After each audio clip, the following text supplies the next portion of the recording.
Hello, I am Megan Vizicate, and I did my video report on Frank Sinatra and Carl Jung's theories of personalities. Frank Sinatra, the man, is well known for being a singer and actor, a ladies' man, a political enthusiast, and a potential member of the Italian mob. Frank Sinatra and the Self. The consistent spotlight on one's actions and interactions with others can have an effect on conscious growth or inner development of that individual. The relationship of compensation is exceedingly amplified for someone who is consistently in view, like Frank Sinatra. For example, in his conscious mind, Frank Sinatra was a lover. He was a romantic. He was someone that wanted to really, really love and be loved, and be kind of a one-woman man. However, his tumultuous yet passionate relationship history of 4 wives and various romantic partners kind of, show that his subconscious wasn't really on board with what his conscious wanted to do.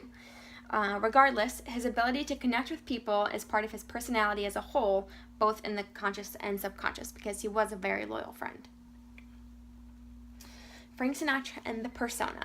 You hear the term the persona a lot to do with Hollywood and celebrities and their kind of persona that they give to their fans.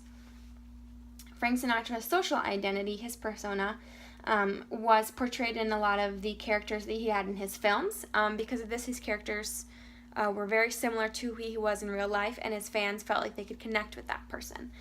He's known for being both a ladies' man and a man's man, someone that men wanted to be like and someone that ladies wanted to be with. So he could really connect to people on both sides of the field, kind of with everybody, and I think that's why everyone kind of sort of loved him, because he was that guy that you could see yourself hanging out with. Frank Sinatra and the ego. The most conscious parts of Sinatra's personality, his ego, were his performance career and his love life. While he was able to really kind of go full force into his performance career with his film and his music, and that was something that was kind of like the logical side of him, the part that really always kind of seemed to come and balanced was his romantic side, which is where he found a lot of his ego inflation. He fell in and out of love very quickly, and he knew that he could always find women who were attracted to him because, like I said previously, his persona was really cool, he was really friendly, he was really sexy.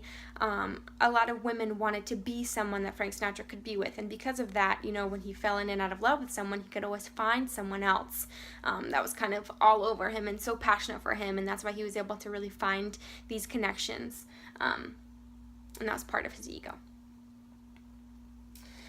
Frank Sinatra in the shadow. So many people have the shadow within their personality, a negative, evil section that's kind of repressed in their subconscious. Frank Sinatra had a really rough birth. When his mother was pregnant in labor, she kind of had some complications, and they called in the doctor, and he grabbed a metal instrument and kind of pulled the baby out. Because of this, he has a slice on the left side of him from his ear down to his neck, something that he's really self-conscious about.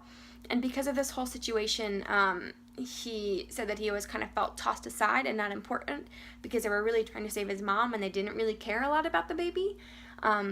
So because of this, he actually says in one article that they weren't thinking about me, they were just thinking about my mother. They kind of ripped me out and tossed me aside.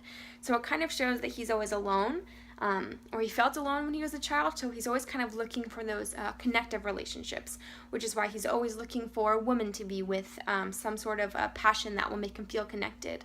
That's why he's very loyal to his friends. That's why he's always looking to be kind of the life of the party, because he wants to feel like he's really, really needed, if that makes sense. Frank Sinatra and the individuation. He seemed to kind of settle into himself and his ego and his subconscious in his adult life. After he had been through all of these relationships and marriages with women, he had his children, which at this point were kind of becoming adults, so he could connect with them better. And he finally married his final wife, Barbara, in 1976, and he was with her until he passed away in 1998. And he continued to stay strong in his performances until his late 70s, when he put out a duet album, and he finally eventually passed away of a heart attack, actually in 1998. So for more than 50 years, he had a very strong career and was able to connect with all of these people, and ended up with one final woman whom he could be with and kind of stay with and connect with until he passed away. And then here are the references: biography.com, excuse me, the Vanity Fair Icons, which is a magazine, Theories of Personality, which is our book, and the book that I used primarily, which I focused on, was called When Frankie Went to Hollywood, Frank Sinatra and the American Male Identity. And of course, I declare that this assignment is my own work, and I have correctly acknowledged the work of others. So, thank you, and I hope you enjoyed it.